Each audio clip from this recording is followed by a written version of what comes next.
ಪಾರ್ವತಿ, ಆ ನಿನ್ನ ದೇವರಲ್ಲಿ ಇಲ್ಲಿಯವರೆಗೂ ಏನೆಂದು ಬೇಡಿಕೊಂಡೆ? ಹಾಗಾದರೆ ಬೇಡಿದ್ದನ್ನು ಕೊಡುತ್ತಾನೆಯೇ ಈ ನಿನ್ನ ದೇವರು? ಯಾಕ್ರಿ, ಯಾಕೆ ಮಾತಾಡ್ತಾ ಇದ್ದೀರಾ? ಭಕ್ತಿಯಿಂದ ಆ ದೇವರನ್ನ ಬೇಡಿಕೊಂಡ್ರೆ ಬಡವರಾಗ್ಲಿ ಶ್ರೀಮಂತರಾಗ್ಲಿ ಬೇಡಿದ ವರವನ್ನ ಕರುಣೆ ಮಾಡ್ತಾನೆ ಆ ನನ್ನ ದೇವರು. ಏ ಹುಚ್ಚಿ, ನಮ್ಮಂತ ಬಡವರು ಕೇಳಿದ್ದನ್ನು ಅವನಲ್ಲಿ ಕರುಣಿಸುತ್ತಾನೆ. ಗುಡಿಯೊಳಗೆ ಕಲ್ಲಾಗಿ ಕಣ್ಮುಚ್ಚಿ ಕುಳಿತಿದ್ದಾನೆ ಈ ನಿನ್ನ ದೇವರು. ಬೇಡಿದ ವರವನ್ನು ಅವನಲ್ಲಿ ಕೊಡುತ್ತಾನೆ. ಯಾಕೆ ನಾಸ್ತಿಕರಂತೆ ಮಾತಾಡ್ತಾ ಇದ್ದೀರಾ ನೀವು? ನೀವು ಮಾಡುವ ಮಾತು ನನಗೊಂದು ಅರ್ಥವೇ ಆಗ್ತಾ ಇಲ್ಲ.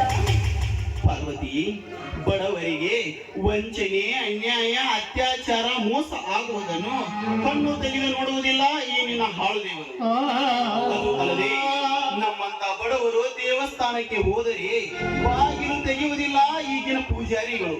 ಆದರೆ ಶ್ರೀಮಂತರು ಹೋದರೆ ಬಾಗಿಲು ತೆಗೆದು ಪ್ರಸಾದವನ್ನು ಕೊಟ್ಟು ಆಶೀರ್ವಾದ ಮಾಡಿ ಕಳಿಸುತ್ತಾರೆ. ಕಣ್ಣು ತೆಗೆದು ನೋಡುತ್ತಾನೆ ಈ ನಿನ್ನ ದೇವರು. ಹೇಳು ಪಾರ್ವತಿ, ಹೇಳು. ಅಲ್ಲರಿ, ಯಾರಾದ್ರೂ ಅನ್ಯಾಯ, ಅತ್ಯಾಚಾರ, ಮೋಸ ಮಾಡಿದ್ರೆ ಅಂತವರಿಗೆ ಒಂದಲ್ಲ ಒಂದು ದಿನ ತಕ್ಕ ಶಿಕ್ಷೆಯನ್ನು ಕೊಡ್ತಾನೆ ಆ ನನ್ನ ದೇವರು. ಲೇ ಪಾರ್ವತಿ, ದೇವರ ಮೇಲೆ ಇಷ್ಟೊಂದು ನಂಬಿಕೆ ನಿನಗೆ?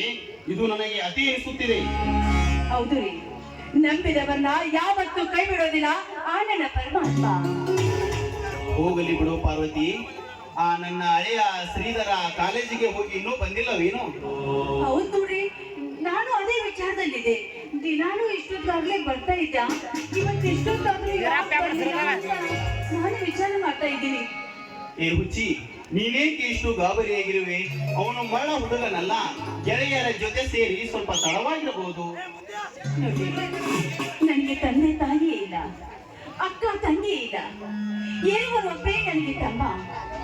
ಅವನಿಗೆ ಯಾವ ಕೊರತೆ ಆಗದಂತೆ ಅವನಿಗೆ ಶಾಲೆ ಕಳಿಸಿ ಒಂದು ಒಳ್ಳೆ ನೌಕರನ್ನು ಕೊಡಿಬೇಕಂತ ಸಾಯುವಾಗ ನಮ್ಮ ತಂದೆ ತಾಯಿ ಗಂಡ ಕನಸಲೇ ಇದೆ.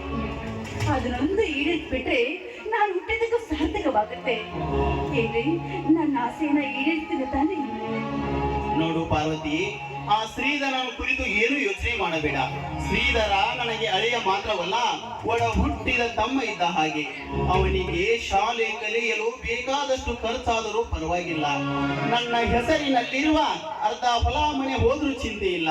ಅವನನ್ನು ಸರ್ಕಾರಿ ಅಧಿಕಾರಿಯನ್ನಾಗಿ ಮಾಡುವ ಹಠ ನನಗಿದೆ. ನೀನು ಏನು ಯೋಚನೆ ಮಾಡಬೇಡ ಚೆನ್ನ. ನೋಡ್ರಿ, ನಿಮ್ಮೇಲೆ ನನಗೆ ವಿಶ್ವಾಸವಿದೆ. ನೀವ್ ನನ್ನ ಪತಿ ಅಷ್ಟೇ ಅಲ್ಲ, ನನ್ನ ಪಾಲಿನ ದೇವರು.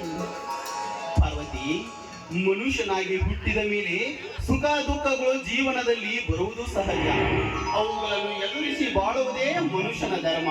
ಆದರೆ ಯಾರಿಗೂ ಅನ್ಯಾಯವಾಗದಂತೆ ನೋಡಿಕೊಂಡು ಹೋಗುವುದೇ ನನ್ನ ಉದ್ದೇಶ. ಪಾರ್ವತಿ, ನೀನು ನನ್ನ ಹೆಂಡತಿಯಾಗಿ ಬಂದದ್ದು ನನ್ನ ಅದೃಷ್ಟ ಕಣೆ, ನನ್ನ ಅದೃಷ್ಟ. ರೀ, ನಾನ್ ನಿಮ್ಮ ಹೆಂಡತಿಯಾಗಿ ಬರೋದಕ್ಕೆ, ನೀವು ನನಗೆ ಗಂಡನಾಗಿ ಬರುವುದಕ್ಕೆ ಈ ಮನೆ ಹಿರಿಯರಾದ ಅತ್ತೆ ಮಾವಂದರ ಆಶೀರ್ವಾದ ಮತ್ತು ಆ ಮಾರುತೇಶ್ವರನ ಕೃಪೆ. ಹಾ ಮಹಾರಾಣಿ ಅವರೇ, ಹೀಗೆ ಮಾತನಾಡಿಸುತ್ತಾ ನಿಲ್ಲಿಸುತ್ತಿರೋ ಅಥವಾ ಬಟ್ಟಿಗೆ ಏನಾದರೂ ವ್ಯವಸ್ಥೆ ಮಾಡಿದಿರೋ? ಹೌದಲ್ಲ, ನೀವು ಬೆಳಗ್ಗೆಯಿಂದ ಏನು ತಿಂದೇ ಇಲ್ಲ, ಬನ್ನಿ ಊಟ ಮಾಡಿದ್ರಂತೆ. ನೋಡು ಪಾರ್ವತಿ, ಊಟ ಬಡಿಸುವುದಕ್ಕಿಂತ ಮೊದಲು ಈ ನಿನ್ನ ಪತಿರಾಯನ ಬಯಕೆಯನ್ನು ಈಡೇರಿಸಬೇಕಲ್ಲ. ಅದೇನು ಅಂತ ಹೇಳಿ ಸ್ವಾಮಿ, ನೀವು ಕಾಲಿನಿಂದ ತೋರಿಸಿದ್ದನ್ನ ನಾನು ತಲೆ ಮೇಲೆ ಹೊತ್ತು ಮಾಡ್ತೀನಿ. ಅಂತಹ ಮಹಾನ್ ಘನವಾದ ಕೆಲಸ ಬೇಡ. ಇದಕ್ಕಿಂತ ಸಂತೋಷ ಇನ್ನೇನಿದೆ? ನೋಡು ಪಾರ್ವತಿ, ಹಕ್ಕಿಗೆ ಹಾರುವ ಆಸೆ, ಮೀನಿಗೆ ಈಜುವ ಆಸೆ, ನವಿಲಿಗೆ ಕುಣಿಯುವ ಆಸೆ. ಹಕ್ಕಿಗೆ ಹಾರುವ ಆಸೆ, ಮೀನಿಗೆ ಈಜುವ ಆಸೆ, ನವಿಲಿಗೆ ಕುಣಿಯುವ ಆಸೆ. ಹಾಗೆ ಈ ನಿನ್ನ ನಲ್ಲನಿಗೆ ನಿನ್ನ ನರ್ತನೆ ನೋಡುವ ಆಸೆ.